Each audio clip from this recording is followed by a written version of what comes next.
امیر عظیمت تیرا قافلہ یہ چلا ہے تو چلتا رہے گا ہمیشہ۔ امیر عظیمت تیرا قافلہ یہ چلا ہے تو چلتا رہے گا ہمیشہ۔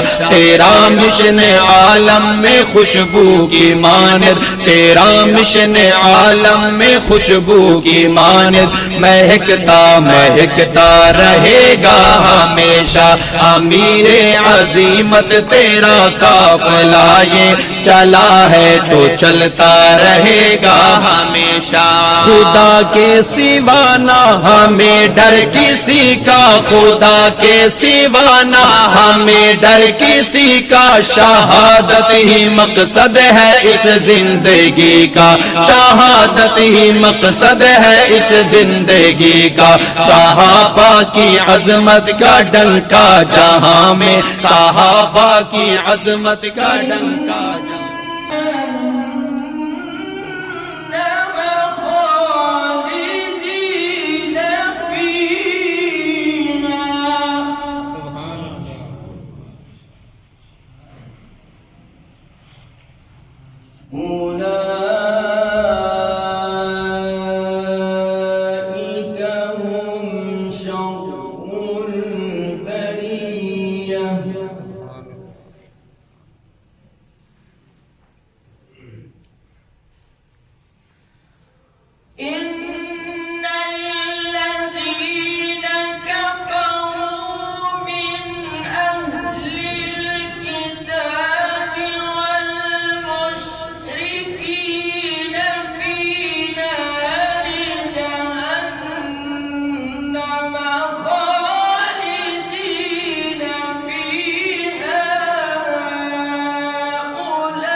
حضرت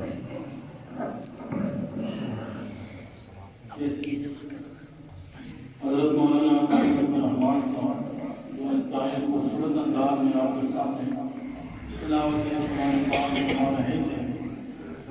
ہمارے مہمان خصوصی جنگی اور فرزند جنگی، افکار جنگی کے امین، خیالات جنگی کے امین، نوجوان قیادت حضرت مولانا مسعود نواز جنگی صاحب تشریف لا چکے ہیں. کیونکہ درس کا پروگرام ہے، ان سے گزارش ہے تو اپنا درس قرآن شروع فرمائیں. حضرت مولانا مسعود نواز جنگی.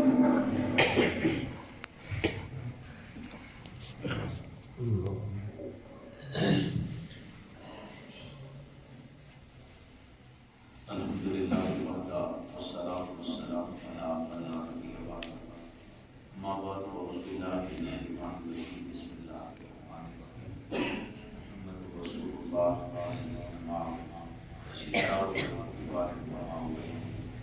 قال النبی صلی اللہ علیہ وسلم اصحابی کا حضور کبھی مقتدی کرے تو کما قال صلی اللہ علیہ وسلم رسول النبی کریم تو دلا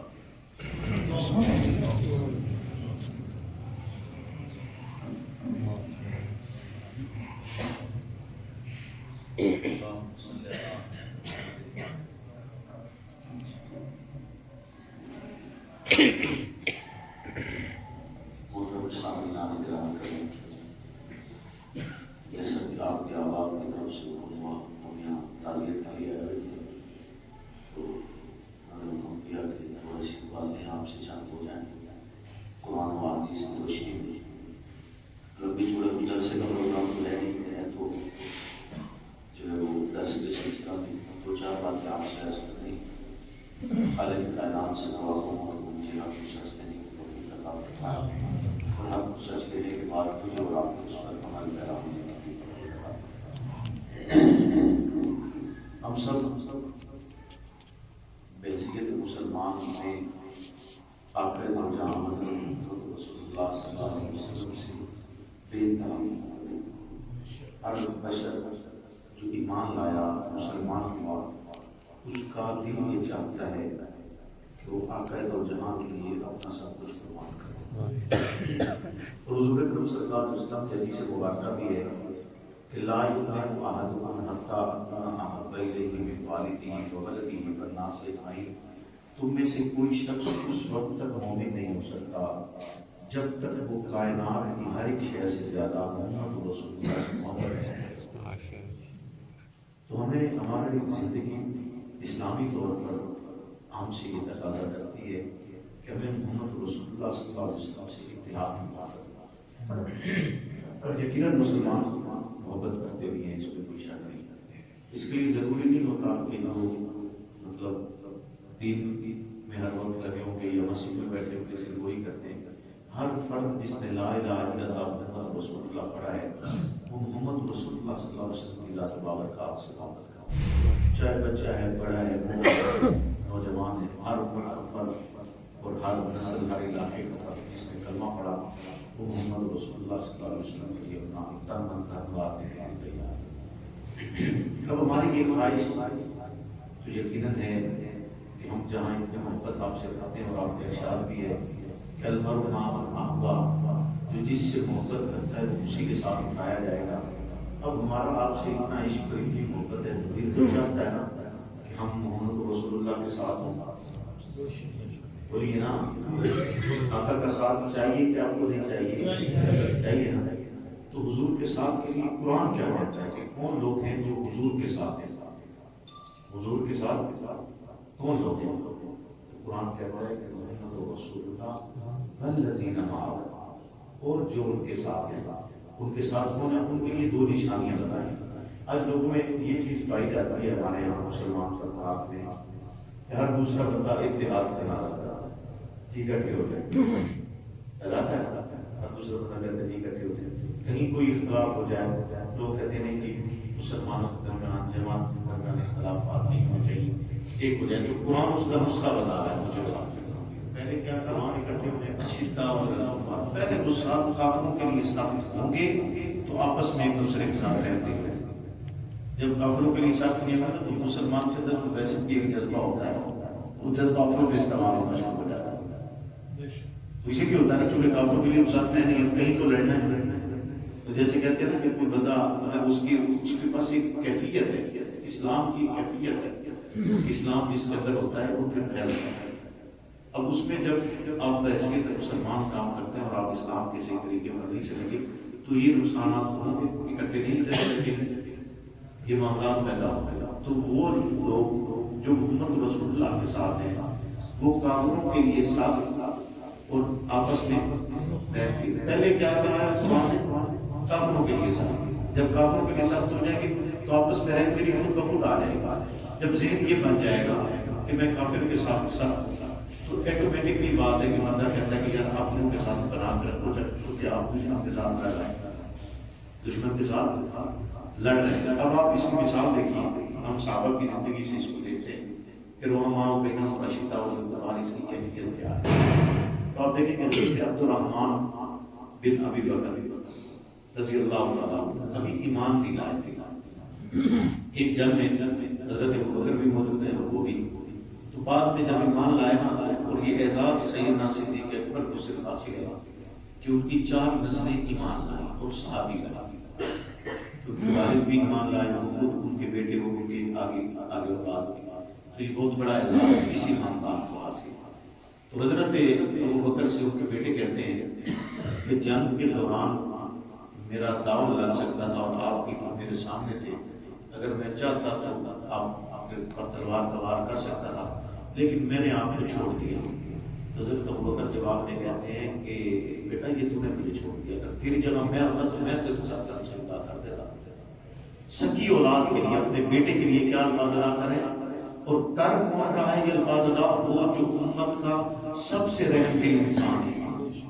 امت کا سب سے رحم دل انسان کیا کہہ رہا ہے کہ بیٹا اگر تو میرے سامنے آ جاتا تو میں تلوار کے وار سے تیرا سر ادا کر دیتا. جب غزوہ احد ہوا اور صحابہ کرام اب اکٹھے ہوئے مال غنیمت کے بعد جب قیدی تھے تو حضرت عمر رضی اللہ تعالیٰ نے کیا کہا؟ حضرت عمر نے کہا کہ جو میرے رشتہ دار ہیں میرے حوالے کے حوالے ہیں, جو حضرت ابوبکر کے ہیں ان کے حوالے کے ہیں, جو حضرت علی کے ہیں ان کے حوالے کے ہیں.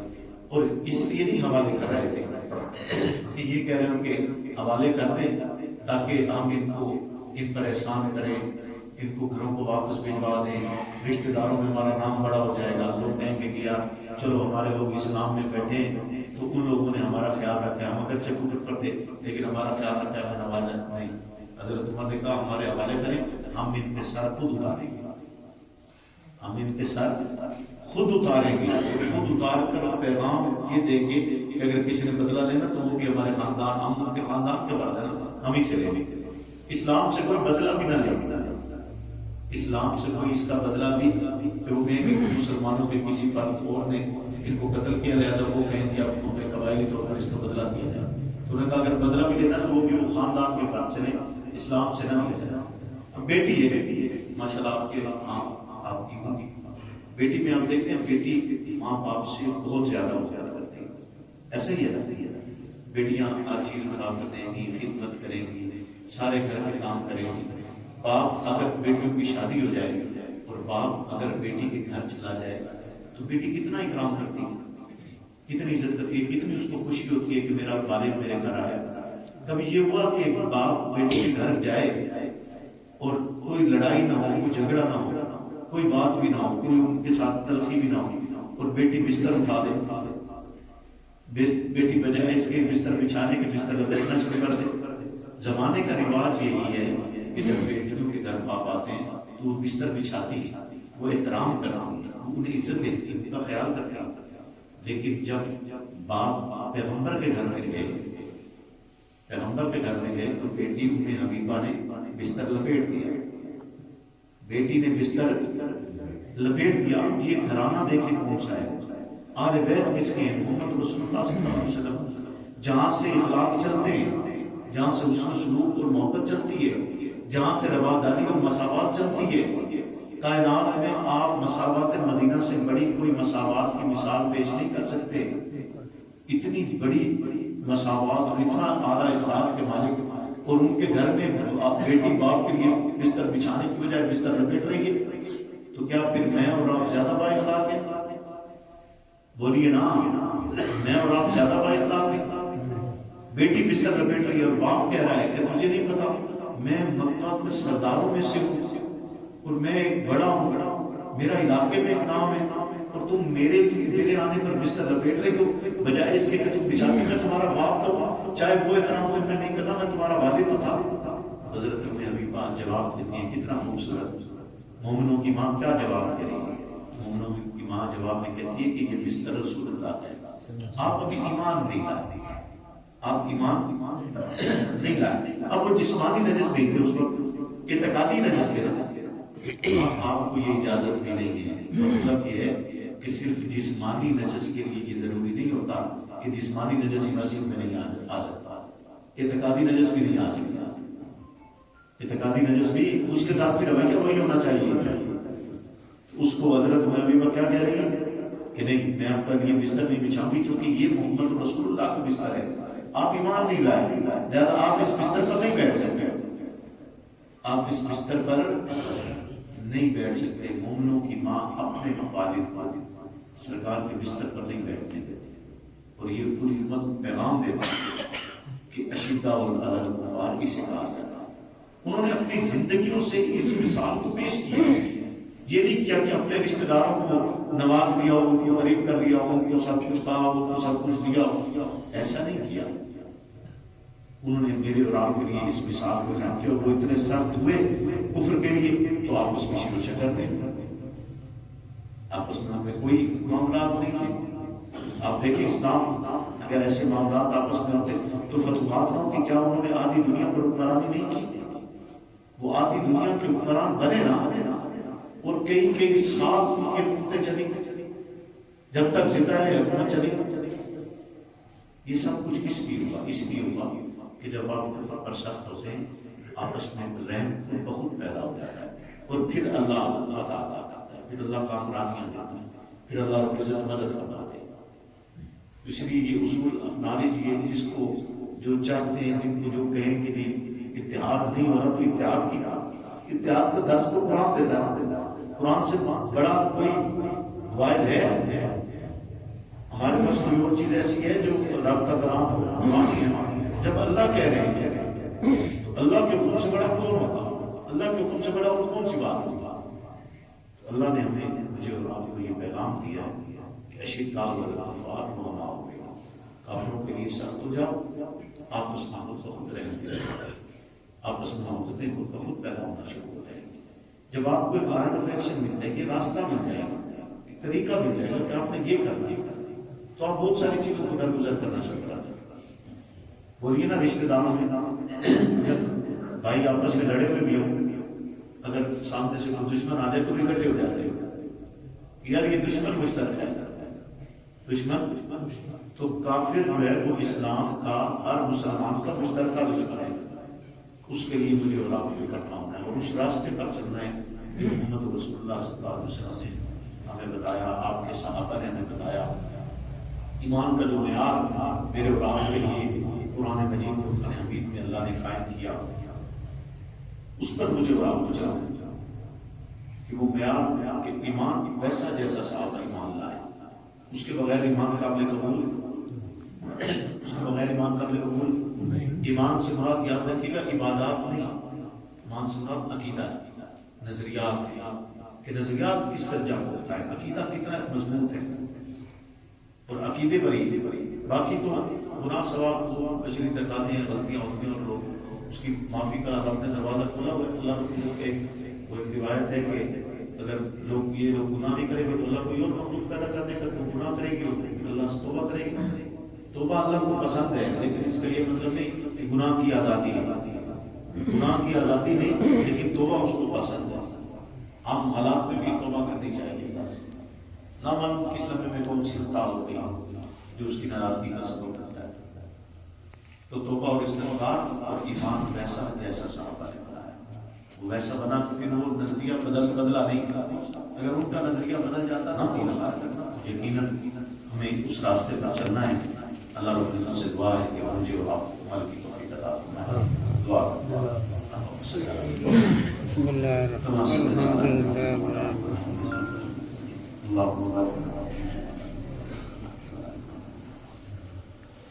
یا الہ العالمین ہمارے گناہوں کو معاف فرما، ہمارے گناہوں کو معاف فرما، ہمارے گناہوں کو معاف فرما. یا الہ العالمین جتنے بے اوقات کسی مشکل میں ہیں تو مشکل کشائے جتنے بے روزگار ہیں بہترین حلال روزگار. یا الہ العالمین ہمارے جتنے افراد بیمار ہیں ان کو شفا کام کا. یا الہ العالمین جتنے محفوظ ہیں ان کو قرض کو قضا ہے. یا الہ العالمین ہمارے ملک پاکستان کی حفاظت فرما، اس کی سرحدوں کی حفاظت فرما، سرحدوں کی حفاظت کرنے والوں کی حفاظت فرما، اس کے شہروں کی حفاظت فرما، شہروں کی حفاظت کرنے والوں کی حفاظت فرما. صلی اللہ علیہ وسلم.